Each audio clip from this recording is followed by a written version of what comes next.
what's going today? Loyalist, come on, it's Dwayne. My name is Jasmine. We're Dwayne Jazz. Today we have for you Spider-Man No Way Home official trailer breakdown, Easter eggs, villains explaining hidden details by heavily spoiler. Make sure you check his channel out. That trailer was fire, okay? It was. Had me hyped. Yep. A lot of people were disappointed because they didn't see Andrew or Toby. I feel like they were there, but they were edited out at the same time. Please follow social media in the link in the description. Don't forget to subscribe. Let's dive on in. Now, as for this trailer, it leans heavily into the villains, gives some of their motivations and character beats, and it also reveals their incredible costumes before ending on a big tease. However, we start off with shots that pick up right after the end of Far From Home, and these include ones that were shown in the first teaser, namely the Public Enemy billboard.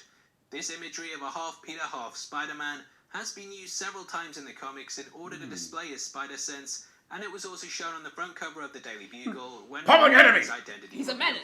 It also says that he's only had 1 week where his life felt normal since he got bit by the radioactive spider, and this is when MJ found out who he was. I think the movie is very much going to tackle MJ also forgetting his identity too, and you'll have to decide whether to bring her back into the fold as Making her she's fall clearly as being put well. in a lot of danger. This happens not only at the start of the trailer when they have to jump off the bridge, but also when they swing through the subway, and she Almost falls get off hit the by a Statue train. of Liberty Yes. at the end of the teaser. Now we see Strange saying that the MCU got some visitors when Peter botched the spell, but it was you, mate, to be fair. You botched this spell. Now in to go with this are images of the pumpkin bomb before we're introduced to our first big bad. This is the Green Goblin, who's back in his classic costume from the first Spider-Man movie, and he's being reprised once more by Willem Dafoe. I always thought that it kind of sucked that the Raimi movies killed off so many of the villains, as it would have been brilliant to see Osborn appear throughout the entire trilogy. I know that Harry hallucinated seeing him in the other movies, but because of the impact he left on the first film, it just felt like something was missing. Though everyone loves Doc Ock, for me, Dafoe is the biggest villain for the film, and from what I've heard, he's going to be the main bad guy in it. There's a lot of leaks going around on the movie, and from what I've been told, his costume will go through several changes in it. Firstly, when the villains arrive, he'll be in his classic one from the Raimi verse that we saw on the poster. This will get damaged, and he'll end up losing the helmet. From this point out, he'll lie low and pretend to be a homeless person, and he'll also wear a poncho. Is it a poncho anyway? He'll then travel to Feast, which, as we know from Far From Home, is run by Aunt May. He'll encounter Peter, and he'll tell him about the villains dying if they go home, which will set off a chain of events that leads to Peter freeing them. I'll talk about this more later on in the plot leaks part of the video, but Goblin will also get drones, and he'll wear goggles for his final look, which I'm sure you've seen if you've been following the channel, which you bloody should have. Now as for the black suit, it's been confirmed now that this will actually just be the red and black suit turned inside out. If you saw some of the shots from the leaked alternate trailer, you'll have known for a while now that this happens because Peter gets green paint thrown on him by a Mysterio supporter. Yesterday, big screen leaks revealed that the magic webs we've seen in the toys will also be given to him by Strange, and these will have the power to send the villains back to the prison just below the Sanctorum. That's a really good idea, and it makes sense as to why he'd use these. Now, it's also possible that he keeps some of the nanotech, and this is how he makes the integrated suit, which looks like a cross between the black one and the Iron Spider. From this I love the we Iron get some Spider. extended looks at the bridge scene, namely Ock fighting Peter after he likely just jumped off the car that he suited up on. He can just do it now. Some action scene, and Peter even uses double webs as he runs away. He had to. You coward. Now, Doc Ock was heavily revealed in the first trailer, and he was pretty much a thing they closed out on to blow everyone's mind. The bridge scene actually takes place at the Hudson River, which is where the character was killed in the Raimi movie, so it's a nice little callback to that. Although in the first trailer he seemed like quite a threatening presence, it seems like he's actually trying to reason with Peter in this one, which makes me think that he's not a completely malevolent force. If you pay close attention to the differences between this new look and the last one, you might also notice that the villain's tentacles have changed slightly. They're different. They did. It's a little red, right? Has some red on it. Images, We and was talking saw about as the that tentacles before. went from their normal look when he was squeezing Peter's head to having red and gold lace around them. I actually have a theory that when Doc Ock holds Peter in the air, that the tentacles will absorb the nanotech in his suit, and that this then will be overtaken by the tentacle AI.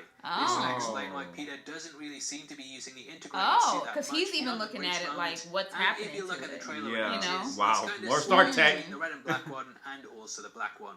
So I think the nanotech will be absorbed into Ock's tentacles. He looks like he was then looking go like back to his other version. that's cool. He also unmasks Peter in the trailer and is confused as to why he's not the Tobey Maguire version. When the trailer first released, a lot of people theorized that the person who was saying "Hello, Peter" to was actually Tobey, but I think this confirms that it was indeed just Holland's version. Yeah. Now, there are a lot of teasers towards them showing up, but we'll talk about that later on towards the end of the video. Now, just as he has him on the wall, you can also see in slow motion that the nanotech quickly covers Peter's chest, and it looks like there's less here, potentially tying into that theory about the nanotech being on his tentacles. I want to know how that Shots happens. of Peter avoiding him, and we also get a fun bit in which they laugh about how his name is Dr. Octopus whilst he stands imprisoned.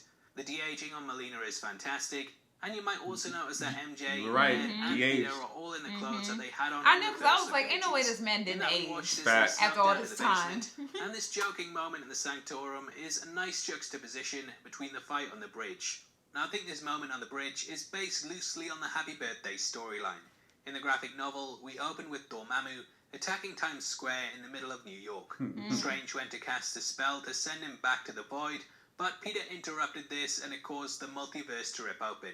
In the Terror of Reality, he encountered two versions of himself, namely a one from his past and a one from his future. Peter realized that he could actually affect the realities and slightly change things, potentially even stopping himself from becoming Spider-Man. Wow. The book ended with him fighting lots of different villains from across the multiverse, which this movie is of course also doing. This raged across New York City. I really think Venom is going to be the last villains that we've seen. Last one, yeah. Strange managed to restore reality. I would love that. And with it being Peter's birthday, we ended with him giving a present which brought forth the spirit of Uncle Ben. Ben said he was really happy with him, and also how he... Okay, real quick, I don't mean to pause, but like... There's so many jokes about Uncle Ben. I'm about to say it's gonna be a dark joke. It is dark jokes about Uncle Ben, and I'm not gonna go into it. But like when they Disney Plus recently announced Spider-Man freshman year, and it was like, yeah, we gotta see Uncle Ben. Uncle Ben die again. I was thinking to myself honestly too, like, what if they bring back like all the Uncle Bens and stuff, and they all just like are in a car together, just like bonding, talking about their Peters and stuff, and then he just gets into a big car accident. And like all of them are gone, like at the same time. You even sound evil, still laughing.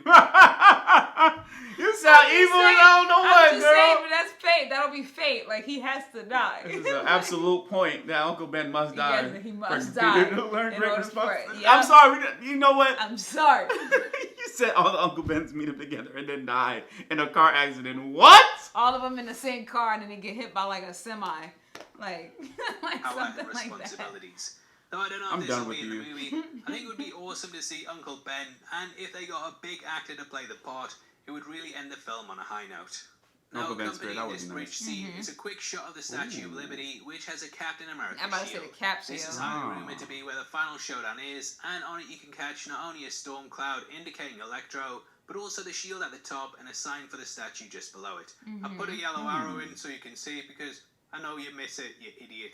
Now later on in the trailer, we get a shot in which Peter stands on top of the statue's head, and you can also catch him holding the cube as well.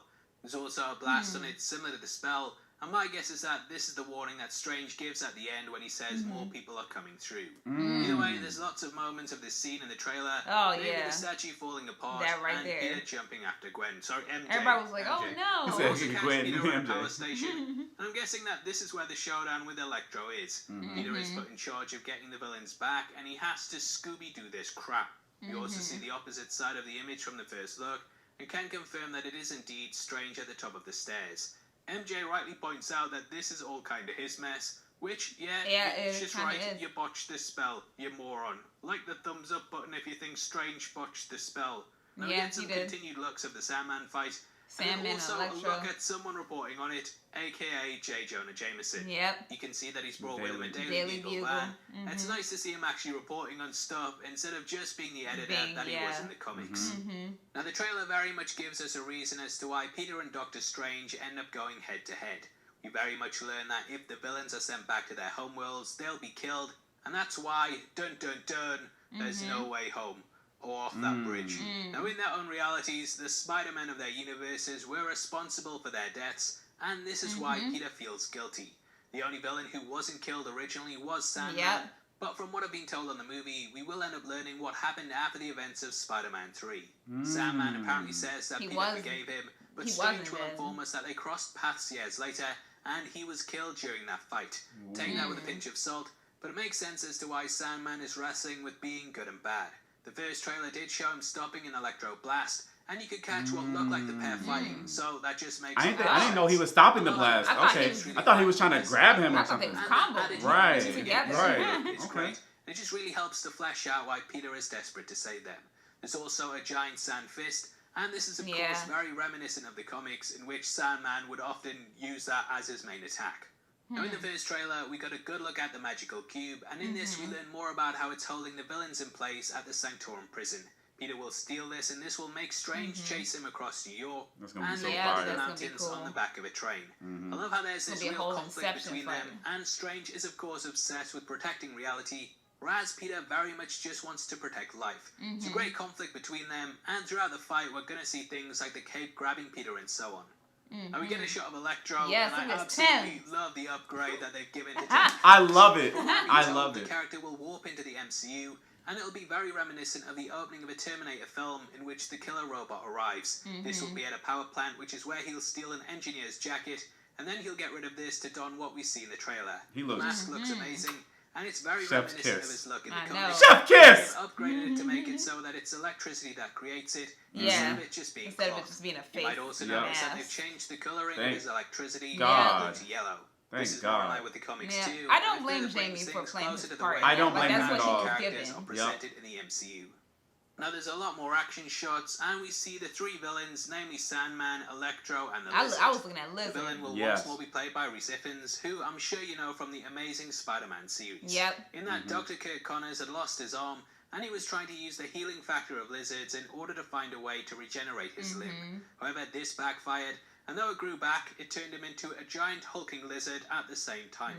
Now what I love about Connors, and most of the villains in this trailer, is that he's somewhat of a tragic character. I was absolutely obsessed with him in the 90s cartoon, and it just fascinated me watching his arm grow back, and then him changing to this hulking beast. Now there's a moment in which the three villains swing forward, and if you look closely, you'll see that the lizard gets hit by something, but it's been CGI'd out. I have no idea what this is, but if I had to hazard a guess, I'd say that it's we saw this and heard about this. I think that's Andrew. Very strange moment, but definitely something worth paying That's why I thought that they were editing out when I saw that. Like, what would he be looking away for? Not only is this a slight callback to one of the illusions in Far From Home, but it's very reminiscent of the death of Gwen Stacy. Oh man, that was sad, bro. Because everybody thought that, Spidey was gonna go save her, and no, that girl gone. The side of the Brooklyn Bridge. Peter caught her, but she died from either the impact of the fall or because the breakneck speed of the web was literally not good. I remember that scene. We wrestled with the guilt over this for some time, and I love how this kind of hints towards the comic storyline and Garfield's films. It would be pretty wild if MJ died at this moment, and hopefully she survives the fall. I think Andrew's character is going to be the one to save her. I said that earlier, I think this will of course be Tobey Maguire and Andrew Garfield. The trailer was very much about showcasing the villains, and I think that they would have teased other ones if it was someone like a Venom or so on. No, I think they're saving him. Let There Be Carnage. Yeah, I think they're saving him, I think. So we kind of already know that his entrance wasn't in this scene. Alright, so yeah, that was a really great details and stuff like that. I heard there was a rumor there was 2 Green Goblins. I don't know where, but I heard there was rumor there was 2. I don't know why 2. I guess to make the Sinister 6. And then also double up on one person. Double up on one villain. I don't know why. Vulture or Venom or Rhino or Mysterio. Or Mysterio. I think it would be so excellent if Sony go ahead and he didn't die. It was a fake. It was a fake out. That would be the ultimate. Ooh, that would be so good if they do that. That because he's Mysterio, and you thought he died, but that was also an illusion. That would be so fire. That would be cool. I would. And then I really feel like the last one is gonna be Venom, because why would they put that at the end of the Carnage movie? And he's jumping over into their universe. I know. It'd probably be like a post-credit scene after No Way Home. And we'll him still looking for him? Yeah. And all this chaos? I'm pretty sure something's going to happen. I think he would have found him. Something's going to happen. With all these villains coming together to come get him. He might be at the tail end of it. I'm pretty sure that Venom sees it and is coming to get him. You think he might be helping? Helping who? Peter. No. You okay? I don't think so. He might. I don't know. That's what I'm saying. So. There's still people in these trailers. That's why these companies gotta be more careful about trailers, because it's almost like you see the whole movie. Yeah. It's almost like you know what the whole movie is about. But I will give it to Marvel. They do know how to Build up hype. and then misdirect you. I will give you an example. I think it was Infinity War, and they had some fake outs. One fake out is when they had the way that he was putting in the gems, Infinity Stones, and it wasn't in the same order that was in the movie. It was a fake out. So because people gonna be in these trailers, Yeah, and they're gonna dissect it like just we like just this. saw. So the trailer's gonna be more intricate and to just misdirect you, and I'm all for it. I love Easter eggs, details, and stuff like that. Plus, it's not based off like something that's new and it's just a new movie coming out. It's based off the comics. Yeah. So I do like when they subvert it and then switch it up. But okay, so who we have? With Green Goblin, Electro, Sandman. Who else? I want to say because we gotta have a villain from Peter. We have to have it from not all in Peter. We have to have one from the MCU. We have to have one because you got Green Goblin from Sam Raimi, Green Goblin, Electro, Sandman, Lizard, Toby, Doc Ock. So we gotta have at least one villain from his universe, from our MCU Peter universe. So Mysterio. I would love Mysterio. I say, wasn't that?